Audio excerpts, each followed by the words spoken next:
Hello everyone, this is Soumik from হাসান'স IELTS academy. আজকে আমরা যে বিষয়টা নিয়ে আলোচনা করতে যাচ্ছি বা যে বিষয়টা আমরা শিখতে যাচ্ছি সেটি হচ্ছে যে আমরা যখনই কারোর সাথে আমাদের আলাপ আলোচনা শেষ হয়ে যায় বা আমরা আমাদের কনভারসেশন শেষ করার পর অন্তিম মুহূর্তে চলে আসি, সেই সময় কিন্তু আমরা বিদায় জানাতে ভুল করি না। কিন্তু বিষয়টা যেটা হচ্ছে, শুধুমাত্র বিদায় জানাতে গিয়ে আমরা বাই অথবা গুড বাই এই এক দুইটা প্রচলিত উপায় কিন্তু আমরা বিদায় জানিয়ে থাকি। সো বাই এবং গুড বাই না বলে আমরা কিন্তু আরো অন্যরকম ওয়েতেও কিন্তু আমরা বিদায় জানাতে পারি। আজকের লেসনটিতে আমরা শিখতে যাচ্ছি বিদায় বলার ক্ষেত্রে আমরা বাই এবং গুড বাই না বলে অন্যরকম উপায়ে আমরা কিভাবে সেটা বলতে পারি। So dear viewers, let's get started. প্রথম যে উপায়টি আমি আপনাদের সাথে শেয়ার করতে যাচ্ছি সেটি হচ্ছে যে it was nice to see you. এখানে লেখা দেখছেন আপনারা, it was nice to see you, মানে হচ্ছে যে তোমাকে দেখে ভালো লাগলো। আপনি কারো কাছ থেকে বিদায় নিয়ে চলে যাচ্ছেন, এমত অবস্থায় আপনি কিন্তু তাকে সেটা বলতেই পারেন, it was nice to see you. So এখন এই জায়গার মধ্যে যদি একটু বৈচিত্র্য ভাব নিয়ে আসেন অথবা একটু যদি ভেরিয়েশন নিয়ে আসেন, it was nice to see you না বলে আপনি বলতে পারেন it was nice seeing you. Number 2, 2 number যে উপায়টা আমি আপনাদের বলতে যাচ্ছি সেটি হচ্ছে যে have a great day. Have a great day আমরা কখন বলতে পারি? হ্যাভ এ গ্রেট ডে আমরা বলতে পারি যখন আমরা কোনো জায়গা থেকে আলাপ আলোচনা শেষ করে বিদায় নিতে যাচ্ছি, তখন আমরা যার সাথে কথা বলছিলাম তাকে আমরা বলতে পারি have a great day. That means আপনার দিনটি শুভ হোক। হ্যাভ এ গ্রেট ডে সাধারণত ব্যবহার করা হয়ে থাকে ইউএসএতে বা আমেরিকাতে বিভিন্ন জায়গায়, বিভিন্ন বিজনেস সেক্টর অথবা বিভিন্ন সার্ভিস সেক্টরগুলোতে। নাম্বার 3, এখানে হ্যাভ এ গ্রেট ডে না বলে একটু ছোট্ট একটা চেঞ্জ নিয়ে আসবো, সেটা হচ্ছে যে have a lovely day. Have a great day এবং হ্যাভ এ লাভলি ডে এর মধ্যে ছোট একটা ব্যতিক্রম বা পার্থক্য রয়েছে। সেটা হচ্ছে যে হ্যাভ এ গ্রেট ডে ব্যবহার করা হয়ে থাকে ইউএসএতে বা আমেরিকাতে, কিন্তু হ্যাভ এ লাভলি ডে ব্যবহার করা হয়ে থাকে ইউকেতে, অর্থাৎ শুধুমাত্র জায়গা ভেদে কিন্তু একটু ভেরিয়েশন চলে আসবে। নাম্বার 4, 4 নাম্বার যে উপায়টি আমি আপনাদের সাথে শেয়ার করতে যাচ্ছি সেটি হচ্ছে যে স্টে ইন টাচ।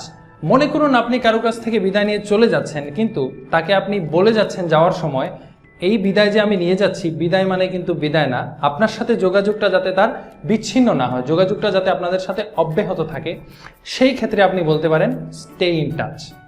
নাম্বার 5, পঞ্চম যে উপায়টি আমি আপনাদের বলতে যাচ্ছি সেটি হচ্ছে যে হ্যাভ এ সেফ জার্নি। এখন প্রশ্ন হতে পারে যে হ্যাভ এ সেফ জার্নি আমরা কখন বলবো? ধরুন আপনার কাছের কেউ বা আপনার পরিচিত কেউ কোথাও যাওয়ার জন্য প্রস্তুতি নিচ্ছেন বা কোথাও প্রস্থান করবেন, সো এমত অবস্থায় আপনি বলতে পারেন have a safe journey. Have a safe journey মানে হচ্ছে যে আপনার যাত্রাটি শুভ হোক, অথবা আপনি বলতে পারেন হ্যাভ এ গুড জার্নি, মানে আপনার যাত্রাটি সুন্দর হোক। নাম্বার 6, 6 নাম্বার যে উপায়টা আমি আপনাদের সাথে শেয়ার করতে যাচ্ছি সেটি হচ্ছে যে talk to you later. Talk to you later. এখন আমার কথা হচ্ছে টক টু ইউ লেটার আপনি কখন ব্যবহার করবেন?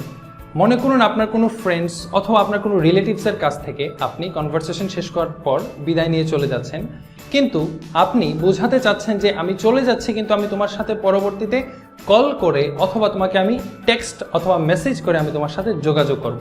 সেমত অবস্থায় আপনি বলতেই পারেন টক টু ইউ লেটার, মানে তোমার সাথে অথবা আপনার সাথে পরবর্তীতে কথা হবে।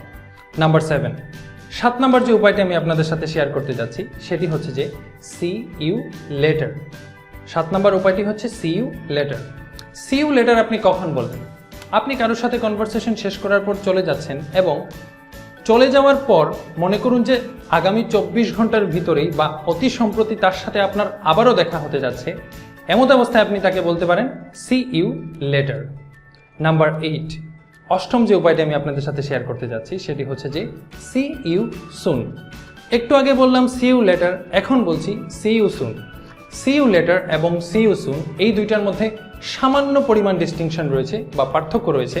সেই পার্থক্যটা হচ্ছে যে সি ইউ লেটার আপনি তখন বলবেন যখন 24 ঘন্টার ভিতরে যার কাছ থেকে বিদায় নিচ্ছেন তার সাথে আবার দেখা হবে, এরূপ যদি এনভায়রনমেন্ট বা এরূপ যদি মনোভাব থাকে তখন আপনি বলবেন সি ইউ লেটার।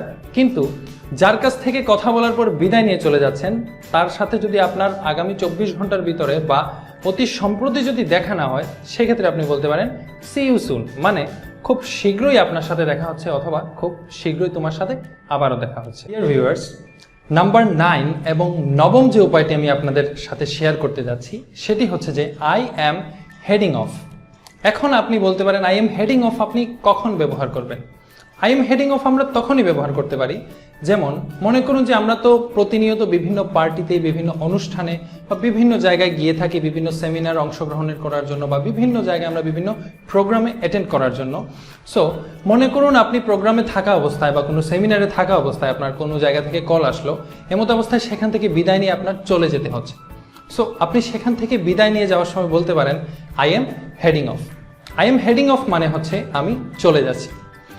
নাম্বার 10 এবং সর্বশেষ যে উপায়টা আমি আপনাদের সাথে শেয়ার করতে যাচ্ছি সেটি হচ্ছে যে have a good one. Have a good one বলতে কিন্তু হ্যাভ এ গুড ডে বোঝানো হয়ে থাকে। হ্যাভ এ গুড ওয়ান বলতে হ্যাভ এ গুড ডেকেই বোঝানো হয়ে থাকে। So have a good day আপনি দিনের যে কোনো সময় ব্যবহার করতে পারেন। যখনই আপনার কনভারসেশন শেষ হয়ে যাবে কোনো ব্যক্তির সাথে বা কথোপকথন শেষ হয়ে যাওয়ার পর আপনি যখন চলে যাবেন বা প্রস্থান করবেন, এমত অবস্থায় আপনি এই কথা বলে বিদায় নিতে পারেন যে have a good one. Have a good one মানে আমি একটু আগে বললাম, আবারও বলছি, হ্যাভ এ গুড ডে। আপনার দিনটি শুভ হোক। ডিয়ার ভিউয়ার্স, আজকের ভিডিওটিতে আমরা আলোচনা করলাম যখন আমাদের কনভারসেশন শেষ হবে বা আমাদের কথা বলা শেষ হয়ে যাবে বা আলাপ আলোচনা শেষ হয়ে যাবে কোনো ব্যক্তির সাথে, সেই অবস্থায় বিদায় নেওয়ার সময় আমরা অ্যাকচুয়ালি কত রকম উপায়ে বিদায় নিতে পারি। সো আশা রাখছি আগামী দিনগুলোতে শুধু আপনারা বাই এবং গুড বাই না বলে এই 10 উপায়েও কিন্তু আপনারা বিদায় নিতে পারেন। সো আজকের লেসনটি তো আমরা শেষ করে নিলাম, এবার আমাকেও চলে যেতে হবে, আমাকেও বিদায় নিতে হবে। খুব শীঘ্রই দেখা হবে আপনাদের সাথে নতুন কোনো লেসন নিয়ে। ততক্ষণ পর্যন্ত আমাদের Facebook page Hasan sales academy এবং আমাদের ইউটিউব চ্যানেল হাসান সায়েলসের সাথেই থাকুন। Have a good one. Thank you.